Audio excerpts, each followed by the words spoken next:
Good morning, students. So let us start corporate classes. Okay, I know we are starting after so long. Don't worry. By the time your exam comes, we'll complete the syllabus. Okay.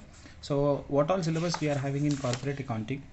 So we have first liquidation, company liquidation, amalgamation, internal reconstruction, accounting of banking companies and life insurance. Okay. So banking companies and life insurance and the internal reconstruction. These three chapters are format based. Okay. Amalgamation is also format based, company liquidation is also format based. Okay, so all these chapters are format based. It's very easy to solve, only we have to work in the chapter amalgamation. So we have to understand some concepts, that is also very easy. I'll upload videos on this, we can solve problems. Okay, so first this is we have started this company liquidation. I have showed you statement of affairs. Now we'll see the other part of the chapter, that is what liquidator's final statement of account. This we'll see, it is very easy. Okay, so we'll do some problems on this and we'll wind up this chapter as soon as possible. So see what is a final, what is this chapter, what is this heading about? Liquidator final statement of account. So I have already explained to you in previous video that liquidator means is a person who will appointed by the court to wind up the company.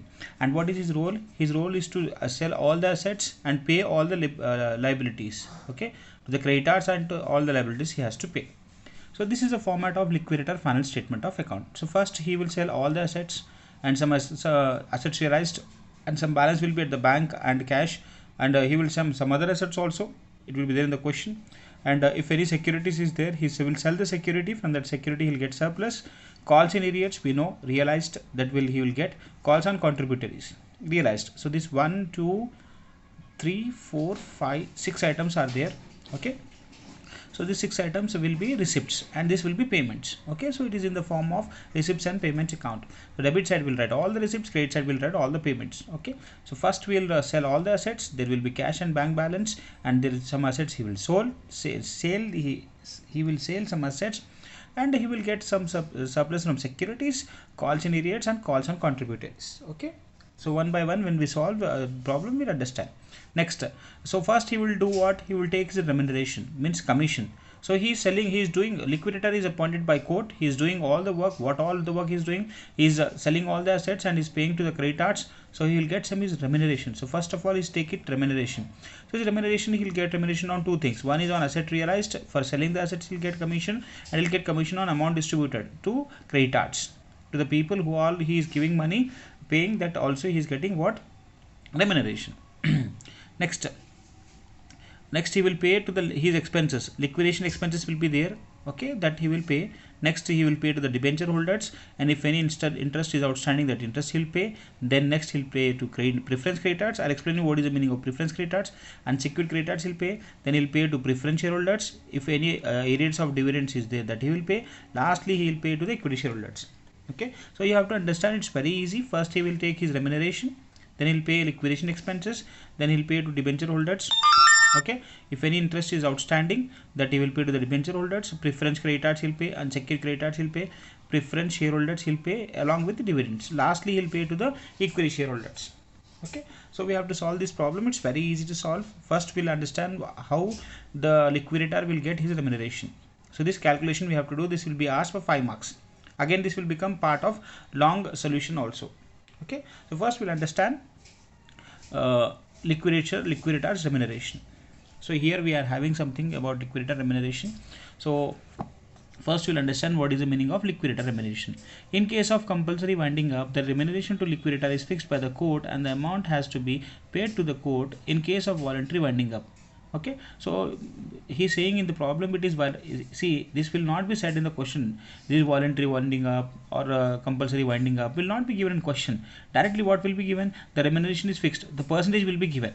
The percentage will be given on asset realized and on amount paid to unsecured creditors. Okay, so the liquidator will get money on asset realized and on amount paid to unsecured creditors. Easy, it's very easy. See what he says. This is important now. On asset realized, the term assets realized does not include cash and bank balance. Okay, as it does not realize cash and bank balance. So it means what? He will sell all the assets, but he cannot sell cash and bank balance. The balance will in the bank. How can he sell that balance?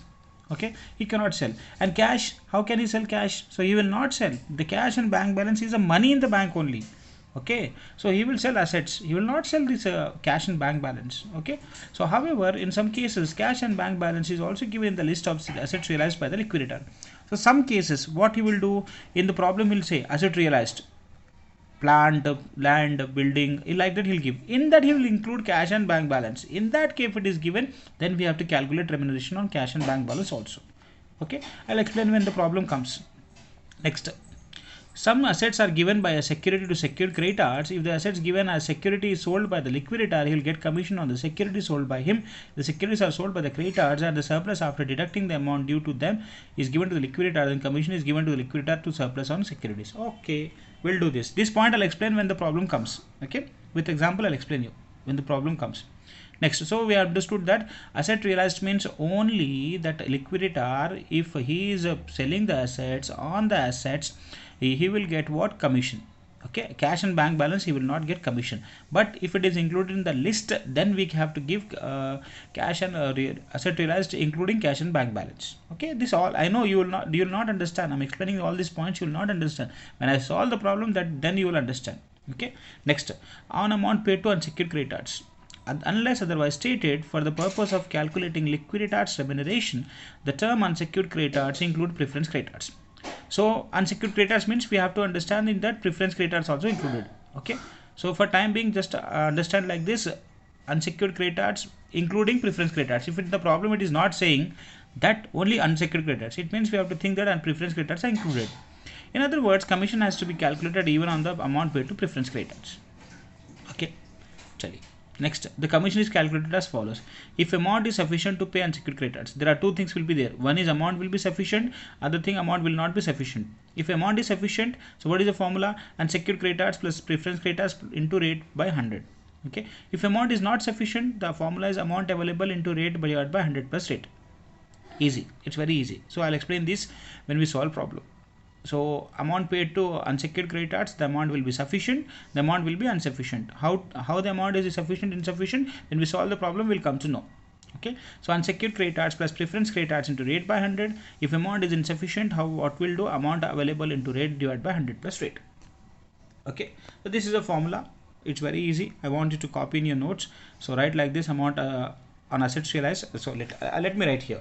I know you'll not write. Okay, and don't worry girls, our syllabus will be get completed within the time. Okay, and internal exams also are there on 29-30. I'll give you question paper in advance. Okay, question paper means we know internal exams, right?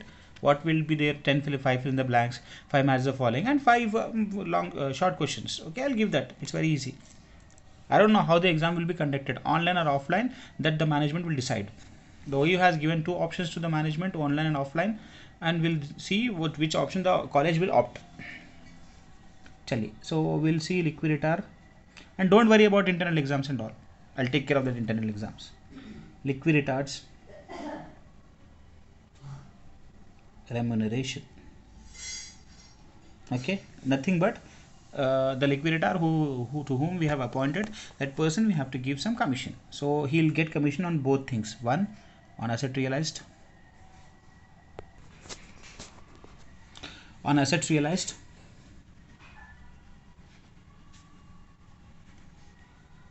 okay.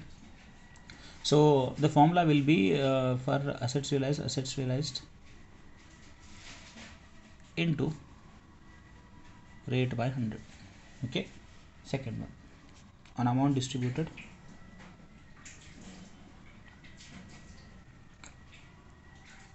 Okay, the amount will be distributed to unsecured creditors plus preference creditors. Okay, next, if there are 2 points, if amount is sufficient, so we have one formula. What is the formula? Unsecured creditors plus preference creditors into rate by 100. This is one formula. Okay, second formula, if amount is not sufficient, if amount is not sufficient. Okay, so we have formula. What is the formula? Amount available into rate divided by 100 plus rate. Okay, so this rate will be given in the question, this rate and this rate will be given in the question, don't worry. So you have to be careful in when amount distributed to unsecured creditors. So we have two types will be here. One is amount sufficient, one is amount not sufficient. If amount is sufficient, we'll do unsecured creditors plus preference creditors into rate by 100. If amount is not sufficient, we have to do amount available into rate by 100 plus rate. Okay, so simple. We'll do problems on this. Okay, so we'll do page number 823. Short questions we'll do. Okay, this will be asked for 5 marks.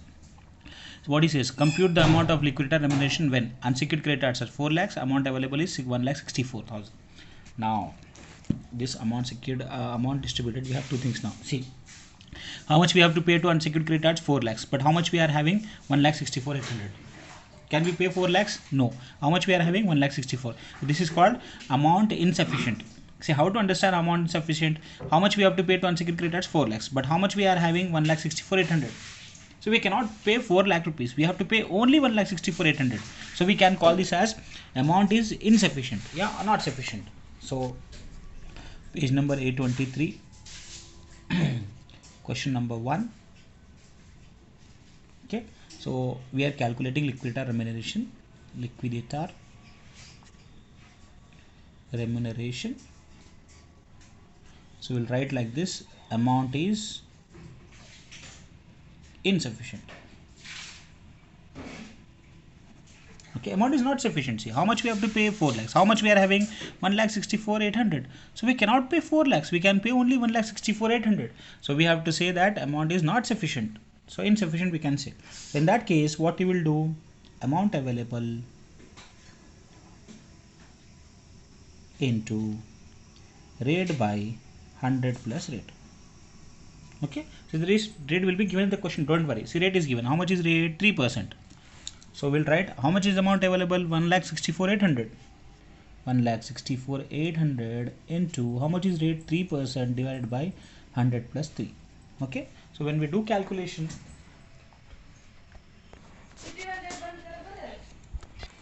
okay, so we'll do calculation.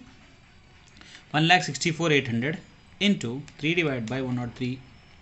We get 4,800. When we do calculation, we get 4,800.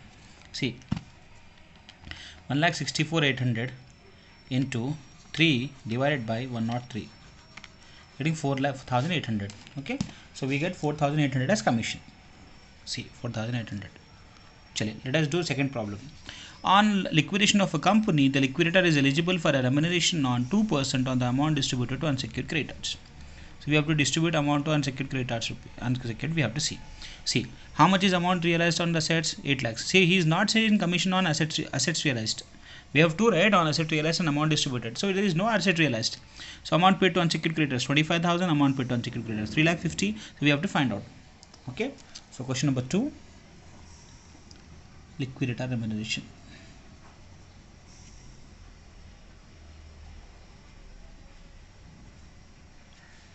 Okay, so we don't know amount is sufficient or insufficient. We don't know amount is sufficient or insufficient. In the question it is not given. So we'll find out. So how to find out? See, amount sufficient or insufficient. To find out amount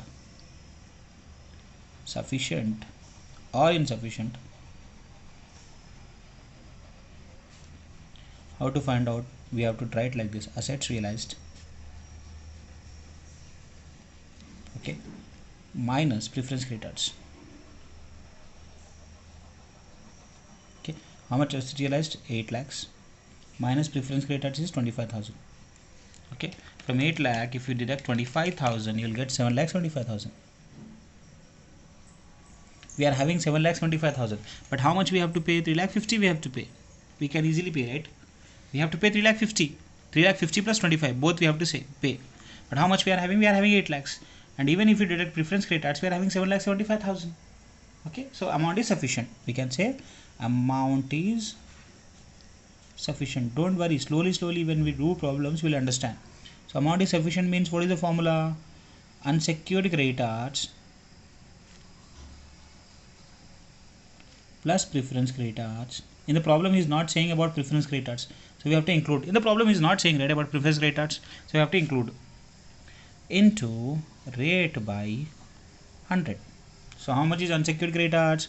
3,50,000 plus preference creditors is 25,000 into rate is how much? 2% divided by 100. 3,50,000 plus 25,000 into 2 divided by 100. We are getting 7,500. Got it right? 7,500 as